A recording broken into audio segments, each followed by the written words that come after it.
Houve uma surpresa ontem em Brasília. Eu não falei disso aqui ontem, mas houve sim uma surpresa. Foi o voto do Alexandre de Moraes no caso das investigações com base em dados do COAF sem aval da Justiça. Já vou falar disso, mas se você é contra o governo Bolsonaro, se inscreve no canal. Já somos mais de 100 mil pessoas aqui. E vem, una-se a nós. Se você já é inscrito, chama seus amigos esquerdistas e fala, vem aqui esse canal esquerdista aqui, ó. Vamos fazer oposição aqui juntos. Fazemos todos os dias. Então, vem com a gente que aqui é sucesso. A gente vai derrubar esse governo. Agora vamos falar do voto do Alexandre de Moraes. O Alexandre de Moraes, ele abriu divergência do voto do Toffoli. O que isso quer dizer? Quer dizer que ele não concordou com o voto do Dias Toffoli. O voto do Dias Toffoli, eu fiz um vídeo explicando, era um voto que já é ruim para o Bolsonaro, porque ele abre brecha para que as investigações com base em dados do COAF, como a investigação do Queiroz e do Flávio Bolsonaro, continuem. O que falta no voto do Toffoli é uma modulação para dizer quais podem continuar e quais não podem. E o Dias Toffoli, como ninguém entendeu o voto dele direito, ele mandou uma nota de imprensa depois dizendo, ó gente, para resumir em poucas linhas, o meu voto quis dizer que pode sim investigar com base em dados do COAF, desde que esses dados não sejam muito detalhados e desde que não haja gente do Ministério Público pedindo, por exemplo, por e-mail, por WhatsApp, dados, e aí eles enviam esses dados. E a Receita Federal não pode enviar dados por papel, porque dados por papel pode ser. Alguém pode tirar xerox, pode tirar uma foto e mandar para qualquer pessoa, os dados sigilosos de alguém. Então tem que ser do COAF, com login, senha, todo mundo sabe quem acessou, a que horas acessou, e aí pode. O que acontece é que, no caso do Flávio Bolsonaro, houve algumas vezes em que o Ministério Público, depois de receber os dados do COAF, o COAF enviou isso espontaneamente, ó, falou, tem coisa errada aqui, e enviou para o Ministério Público. O Ministério Público falou, pera, manda mais. E aí não fizeram isso pela Justiça, fizeram isso por requerimento. E aí o Flávio Bolsonaro ele tem uma brecha para tentar anular essa investigação toda, ou para tentar fazer com que comece do início. Mas aí é difícil voltar uma investigação do início, porque os procuradores já sabem o que está lá mais na frente. Pelo voto do Toffoli, a investigação do Flávio Bolsonaro, que é a que mais interessa a gente, que é o filho do presidente, é o que pode derrubar o presidente da República, essa investigação iria acabar na Justiça. Vai acabar no STF discutindo esse caso em específico no fim. Mas, pelo voto do Alexandre de Moraes, que ninguém esperava, não. Pelo voto do Alexandre de Moraes, ele diz, pode tudo e não interessa se é com base em dados do COAF, se não é, se a Justiça permitiu, se não permitiu, pode tudo. E o que acontece é que, durante o voto do Alexandre de Moraes, vários ministros fizeram menção de concordância com ele, falaram, realmente está certo, realmente está certo. Há ministros, como o Marco Aurélio Mello e o Celso de Mello, que parece que eles vão votar junto com o Toffoli, ou iam votar com o Toffoli, mas durante o voto do Alexandre de Moraes, vendo o rosto deles, eles já estavam assim, realmente, estavam concordando, então talvez eles mudem de opinião, assim como Alexandre de Moraes, ninguém esperava o voto deles. Então, o voto do Toffoli foi uma grande surpresa, foi péssimo para o Bolsonaro, porque todo mundo imaginava que o Toffoli ia dizer, não pode nada, não pode nenhuma dessas investigações. Não, ele falou, pode sim. Só não pode enviar o extrato bancário completo e não pode procuradorzinho ficar pedindo dados para o COAF e o COAF ficar enviando assim informalmente, como fizeram a Lava Jato com ele. Já o Alexandre de Moraes diz, não, pode tudo, não interessa. Só que, veja bem, tem alguns ministros que são lavajatistas. Esses ministros, eles vão ter que votar, se eles quiserem proteger os amiguinhos da Lava Jato, eles vão ter que votar dizendo, pode tudo sim.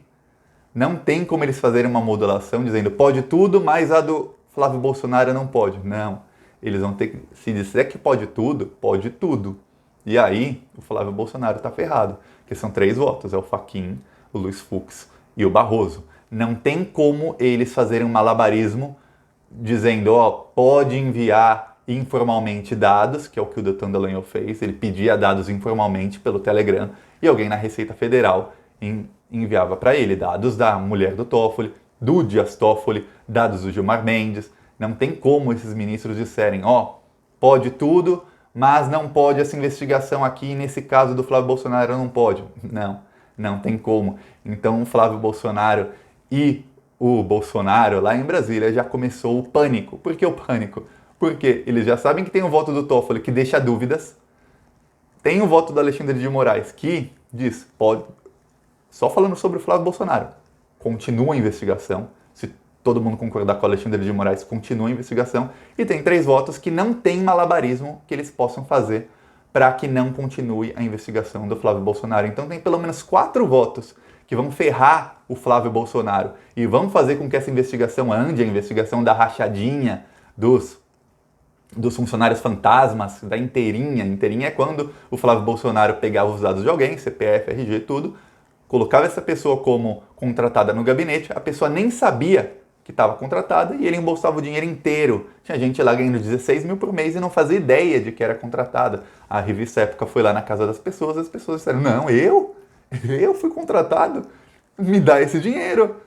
Não, Flávio Bolsonaro embolsou tudo. E aí a gente sabe como é que ele tinha 37 imóveis, como é que ele fez tantas negociações. É assim. Agora, tem 4 votos já para ferrá-lo e 1 voto que deixa uma margem de dúvida. Então, mais 1 ou 2 votos, mais 1 voto já fica 5 votos para ferrá-lo e 1 com margem de dúvida. Mais 2 votos, acabou, já forma uma maioria e aí é bom o Bolsonaro começar a correr, porque aí volta a investigação com base em dados do COAF, e aí volta a investigação. Aí é o Ministério Público do Rio de Janeiro. Quem diz que o Wilson Witzel não tem influência nisso, nasceu muito ingênuo, está sendo ingênuo demais. Ele tem, e ele está pressionando, investiguem. E no caso tem crime para investigar. Então, investiguem, assim como no caso Marielle. Ele está falando investiguem. Eu não acredito que o Wilson Witzel esteja manipulando a investigação do caso Marielle. Não acredito. Que esteja falando, vai em cima do Bolsonaro. Não acredito. Tem muita coincidência ligando o Bolsonaro ao caso Marielle. Assim como no caso da rachadinha, tem muita, mas muita coincidência. Inclusive no caso da rachadinha, tem a mãe e a ex-esposa do chefe da milícia escritório do crime. Elas também faziam parte dessa rachadinha aí do Queiroz. Também parte do salário delas ia para a conta do Fabrício Queiroz. Então, se você pegar um crime, você liga no outro. Eles estão conectados. A rachadinha com a Marielle, com tudo, porque eram funcionários fantasmas e eram ligadas à milícia. Vários funcionários dos gabinetes do Flávio Bolsonaro, do Carlos, do Jair e do Eduardo Bolsonaro eram ligados a milícias e faziam a rachadinha. E agora a pior parte, que é a parte que faz o Jair Bolsonaro se desesperar, eles trocavam funcionários, eles compartilhavam funcionários nos gabinetes. Ou seja, alguns funcionários do Flávio Bolsonaro ficavam lá 1, 2 anos no gabinete dele e eram demitidos de lá e iam para o gabinete do Jair Bolsonaro. Ficavam lá 1, 2, 3, 5, 10 anos e iam para o gabinete do Carlos Bolsonaro, vereador do Rio de Janeiro. E aí mudavam de gabinete, talvez para não causar suspeita, ou talvez porque eram necessários ali e ali. Mas o problema é que está toda a família está envolvida, inclusive a Micheque, porque o cheque de 24 mil do Queiroz foi para Michele Bolsonaro, não foi para o Jair, não foi para o Flávio e nem para o Carlos. Então, quando investigarem, provando os crimes da cadeia para todos eles, para todos, até para Micheque, vocês conseguem imaginar uma coisa dessa? Vocês conseguem imaginar o tamanho do desespero? É por isso que o Jair Bolsonaro, ele está atacando o Witzel. Ele tem que jogar o gado dele contra o Witzel, falar o Witzel é o nosso inimigo número 1. Por quê? Porque se eles estiverem contra o Witzel, tudo o que partir dessa investigação da rachadinha e da investigação do crime da Marielle, e ali tem muita fumaça, é difícil haver fumaça e não haver nenhum fogo. E quando há muita fumaça, é aquela fumaça escura, aquela fumaça que você não consegue nem respirar, você tosse só de sentir, geralmente tem fogo tóxico. E tá difícil, eles têm que plantar assim, pintar o Witzel como o inimigo número 1 do bolsonarismo para ver se o gado continua acreditando neles, porque vai ser cada vez mais difícil, até para o gado bolsonarista, para aqueles bolsominions que tem rédeas, que tem assim, que ficam assim, só olham onde o Bolsonaro manda, vai ficar difícil para eles acreditarem, porque vai começar a aparecer prova da rachadinha, no caso Marielle, e eles vão falar, mas a gente estava aqui contra a corrupção. Aí a gente começou a ficar aqui contra o petismo e agora a gente está aqui parece uma seita. A gente tem que aceitar tudo que esse líder aí fala, é como se fosse uma seita, uma religião. E tudo que esse Deus Bolsonaro fala é certo. Não importa o que ele faça, a gente tem que assinar embaixo. Tá difícil. Aí eles vão perdendo apoiadores. Mais e mais e mais apoiadores aqui e ali. E aí ele vai o quê? Ele vai murchando, ele vai ser obrigado a radicalizar. O problema é que ele está perdendo apoiadores no campo militar.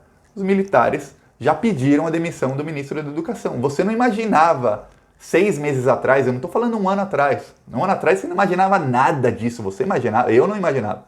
Eu não imaginava um cenário em que em novembro de 2019 o governo Bolsonaro estivesse tão por baixo, estivesse assim no chão. Eu não imaginava. Olha, vocês podem dizer, o Thiago é otimista, você é otimista demais, mas eu não imaginava uma coisa dessa. Eles estão no chão, eles estão murchos, eles estão cada vez diminuindo mais.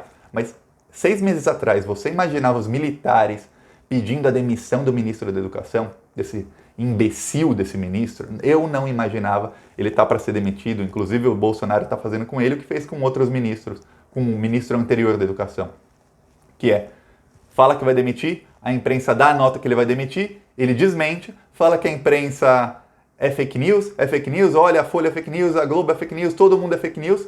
Ele manipula aquele gado bolsominion para não acreditar nunca mais na imprensa. Aí acreditem só na imprensa bolsonarista, Terça Livre e outros meios aí ligados ao Bolsonaro, acreditem só nesses, porque esses não deram a notícia que ele ia ser demitido.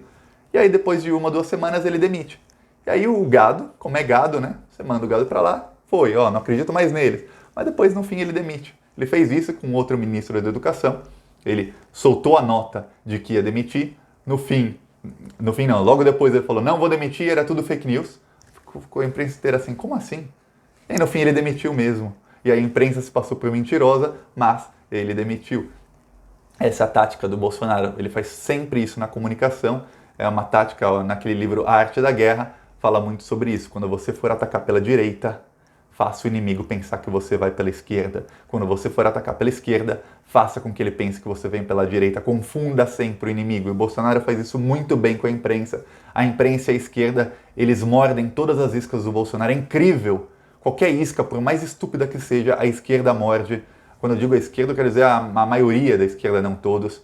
E a imprensa morde e eles começam a falar só sobre aquilo e o Bolsonaro está do outro lado fazendo alguma coisa errada e ninguém olha. E se alguém falar sobre isso, ninguém dá audiência, porque está todo mundo olhando ali a isca do Bolsonaro. É incrível. Mas, agora, com isca ou sem isca, a situação dele está cada vez pior. Ele está perdendo apoio dos militares, ele tem muita oposição na direita, ele tem uma CPI das fake news. O crime da Marielle está sendo investigado. Se ele conseguir federalizar esse crime, ou seja, colocar nas mãos do capacho dele, do Sérgio Moro, vai pegar mal. Vai pegar muito, mas muito mal. Mesmo a Globo apoiando, quem acha que ele está em guerra com a Globo, tem que rever os conceitos. Ele não está em guerra com a Globo. Eu falei disso faz 1 mês atrás. Eu falei, não estão em guerra, não caia nessa. A Globo pode até mudar, a Globo pode mudar, sim, de opinião em algum momento, mas no momento não estão em guerra, estão juntinhos assim na pauta econômica, porque a Globo nunca lucrou tanto com patrocínio de banco, de seguradora, de tudo mais, graças às reformas e às pautas do Bolsonaro. A Globo está cagando para o patrocínio do Ministério, para a verba de patrocínio público. Isso não é nada para a Globo. Agora, quando um banco paga o dobro, o triplo de patrocínio, e aí ninguém tem nada a ver com isso porque não é público, um banco pode simplesmente chegar e falar, vou pagar 100 milhões aqui em patrocínio para a Globo, dane-se. Não é público, é privado. Por quê? Porque o banco vai lucrar 1 trilhão com a reforma da Previdência. Então não é nada, está pagando a Globo pelos serviços prestados. Então a Globo está feliz, pode até mudar de opinião. Mas, quando o Bolsonaro começa a fazer isso, ele vai perder apoio. Ele está perdendo apoio na direita, ele está perdendo apoio por causa da CPI das fake news, tem um inquérito das fake news, tem a investigação do COAF, do Flávio Bolsonaro, tem a investigação da Marielle e agora ele tem o Witzel contra ele, tem o Dória contra ele, o Rodrigo Maia está contra ele e o Lula livre. O Bolsonaro está com os dias dele cada vez piores. Gente, a situação dele não está boa. Eu não queria estar na pele do Bolsonaro. Gostou do vídeo? Curte, compartilha e se inscreve no canal. Falou!